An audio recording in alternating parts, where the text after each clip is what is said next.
के लोग हैं, क्या इस नारे से परिचित हैं?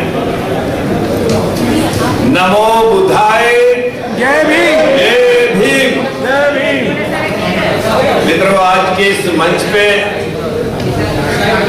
बहुत ही विशिष्ट और श्रेष्ठ महानुभाव समता परिषद के महात्मा ज्योतिबा फुले समता परिषद के राष्ट्रीय अध्यक्ष,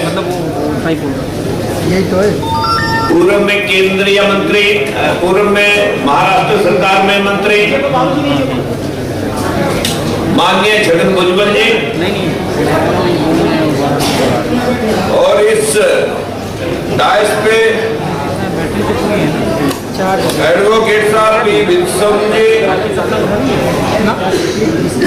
आज ओबीसी की जातिगत जनगणना के लिए हम सब यहाँ पर मंचासीन नेतागण, सभागार में सभी श्रोतागण, मीडिया बंधुओं, मातृशक्ति सभी को शब्दों से नहीं दिल की गहराइयों से आपका स्वागत करता हूँ। आप यहाँ काम छोड़ करके आए अपने समाज को फलता फूलता देखने के लिए, अपने समाज की हकदारी के लिए, हिस्सेदारी के लिए, आज जातिगत जनगणना के लिए हम सब यहाँ पर मौजूद हैं।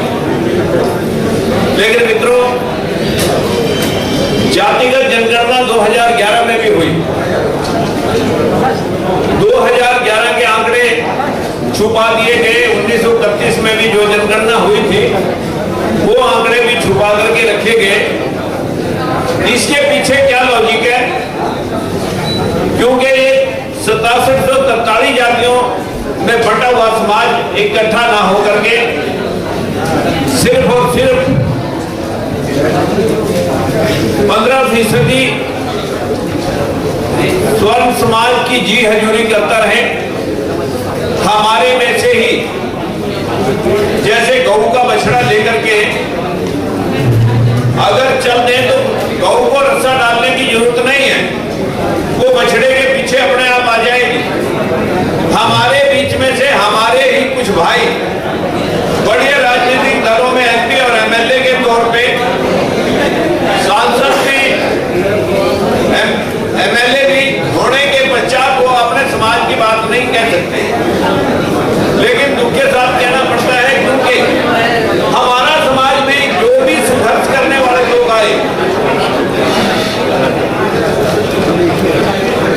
जो भी संघर्ष करने वाले लोग आए, उनका साथ समाज के लोगों ने नहीं दिया। क्योंकि मैं बहुत नजदीक से आपके सामने ओबीसी का आरक्षण वैसे है कहाँ, जिस आरक्षण की बात हम कर रहे हैं वो आरक्षण कहाँ है? हमारा कोई जुडिशरी के अंदर आरक्षण नहीं है। ओबीसी समाज का एक भी जज 2018 तक किसी भी हाई कोर्ट, किसी भी जगह पर, सुप्रीम कोर्ट में एक भी जज ना होने की सीधा सीधा उदाहरण आपके पास है। आज एक दो जज के छोड़ करके हमारी स्थिति नगण्य है।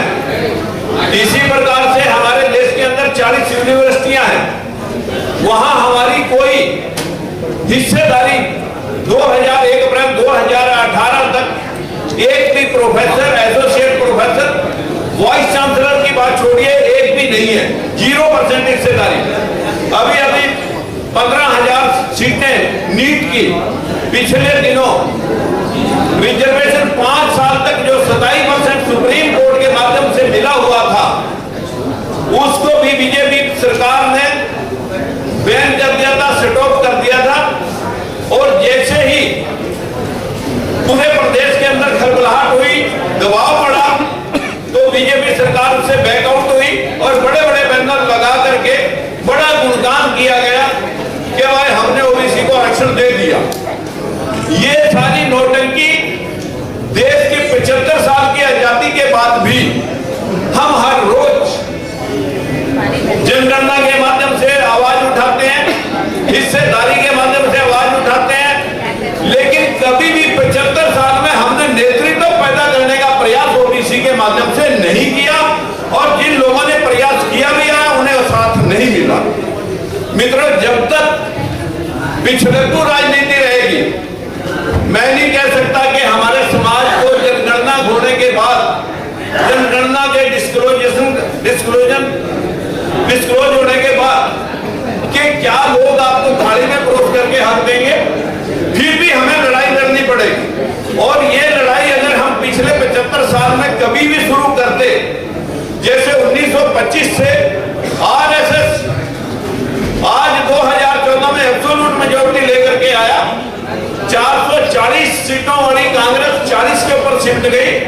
ठीक उसी प्रकार से देश के अंदर यह भी बात सिमटने वाली होगी कि अगर आप लोग जागृत हो जाएं, चाहे वो जनगणना की जातिगत जनगणना के माध्यम से ही अगर हम जागृत हो जाएं और जागृत होकर के अपने हकों की लड़ाई। आवाज नहीं आ रही? Continue sir. समझ में आ रहा है नहीं आ रहा? मित्रों, अमला उत्ते होण नबेड़े खड़ी रहन गया जाता। ये तो पलटू साहब ने भी कहा, जितने भी हमारे देश के अंदर ऋषि मुनि हुए, महापुरुष हुए, चाहे कबीर दास जी हुए, रविदास जी हुए, साहू जी महाराज हुए, मैं तो उनको महापुरुष कहूंगा, महात्मा ज्योतिबा फूले, इस देश को एक अखंड भारत का निर्माण करने वाले चंद्रगुप्त मौर्य, विश्व के अंदर सबसे ज्यादा अगर कोई देश है किसी धर्म से प्रभावित है, वो बौद्ध धर्म है।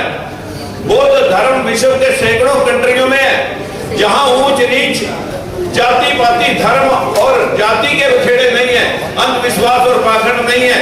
वही देश राज करके जहां पर इस देश के अंदर अंधविश्वास, मूर्ति पूजा, गली गली कुचे कुचे मंदिर, गली गली कुचे कुचे मस्जिद, यहाँ पर इस देश के अंदर स्वयं विश्वास के, ऊंच नीच और जात पात के, इस देश के अंदर जीवन और मरण के बच्चा ये जीवन तो खराब हो गया, अगला जीवन सुधार में और सारे के सारे लोग तुझे स्वर्ग मिल जाएगा और मुसलमानों में जन्नत मिल जाएगी। वहां जन्नत में स्वर्ग में क्या मिलेगा? एक कहता है वहां परियां मिलेंगी, एक कहता है वहां हूरें मिलेंगी। अरे यहाँ तो तेरा कोई रिश्ता करने के लिए तैयार नहीं है, तेरे को वहां क्या मिलेगा, क्या है या नहीं है? मुझे नहीं लगता इस अंधविश्वास और पाखंड से ये ओबीसी समाज कब पिंड छोड़ करके अपने देश का निर्माण करने के लिए अपने हाथ में बागडोर लेगा। जब तक ये देश की बागडोर सिर्फ 15% एक सुवर्ण व्यवस्था के अंदर हमारी गुलामी रहेगी, 5000 साल से हमारी गुलामी हमारा पीछा नहीं छोड़ रही। कल से कल तक आपको मंदिरों में शूद्र समाज को चढ़ने दिया जाता था, अब सारी ठेकेदारी मंदिरों की हमने उठा रखी है। यहाँ मुसलमान और हिंदू बना करके देश को बंटित करके एक पार्टी बहुत देर तक गौ बच्चे का सिंपल वो चुनाव चिन्ह लेकर के फूल बनाती रही, दूसरी उसने 55 साल राज किया, अब दूसरी पार्टी फूल लेकर के आई है, वो फूल बनाने में लगी हुई है। मुझे ये लगता है कि आज हमारे समाज का जो लोग 85% जो लोग हैं, जब वोट उनके पास है, हम दूसरे को दोष नहीं दे सकते। जब तक आप अपनी वोट डालना नहीं सीखेंगे, जब तक आप अपने वोट का कष्ट करना इस्तेमाल नहीं करेंगे, मुझे नहीं लगता जातिगत जनगणना के बावजूद भी आप रास्ते पे आ जाओगे। क्योंकि उसके बाद भी हमने थाली में परोस करके जातिगत जनगणना के बाद हमें कुछ नहीं मिलना, लड़ाई हमें फिर भी लड़नी पड़ेगी। लेकिन हमारे एमपी एमएलए क्या है? सभी पार्टियों के अंदर हमारे एमपी एमएलए जब समाज के साथ विद्रोह होता है, जब समाज के साथ जाति होती है, हकमारी होती है, तो वो लोग चुप मूक दर्शक बड़े होकर के देखते रहते हैं कि अगर हमने अपर कास्ट के सामने कोई उनकी लीडरशिप के ऊपर कोई आवाज उठा दी तो कहीं हमारा अगला टिकट ना कट जाए। ये टिकट के भूखे भेड़िए या पदों की लालसा रखने वाले लोग ये हमारी बात ना करके साथियों उन्हीं की जय में जय मिलाते रहते हैं और हम लोग लूटते रहते हैं।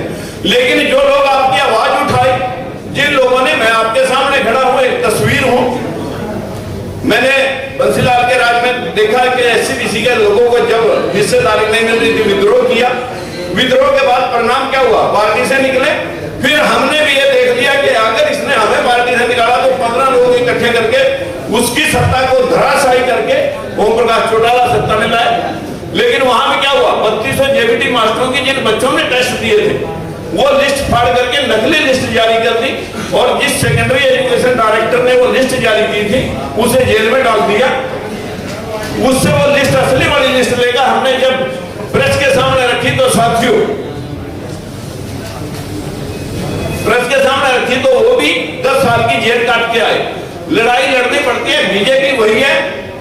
सुप्रीम कोर्ट ने फैसला दिया ओबीसी के आरक्षण में अतिक्रमण नहीं होगा।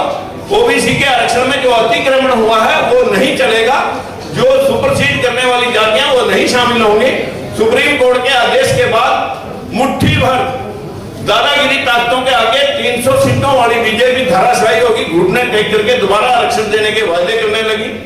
उन लोगों ने देखा कि डर गए, पूरे हरियाणा दूधू करके जड़ा।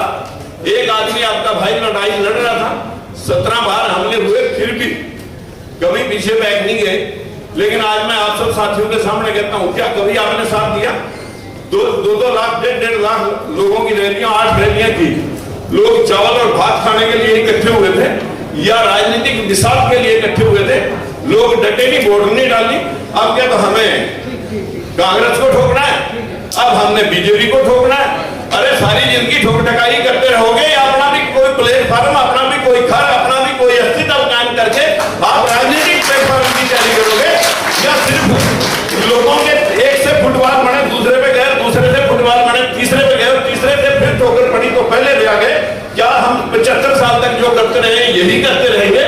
मेरा मानना है कि जातिगत जनगणना हो, आप हाथ खड़े करके इस बात का समर्थन करें। अगर ये नहीं करते तो अपने गांव में इन लोगों को घुसने न दें कि भाई पहले यहाँ पशुओं की गिनती हो सकती है, यहाँ मानसों की गिनती हो सकती है, यहाँ बच्चों की धन संपत्ति गिनती हो सकती है, तो ओबीसी के लोगों की क्यों गिनती नहीं हो सकती? उसे डिस्क्वालिफाई करने में तुम्हें क्या आपत्ति है?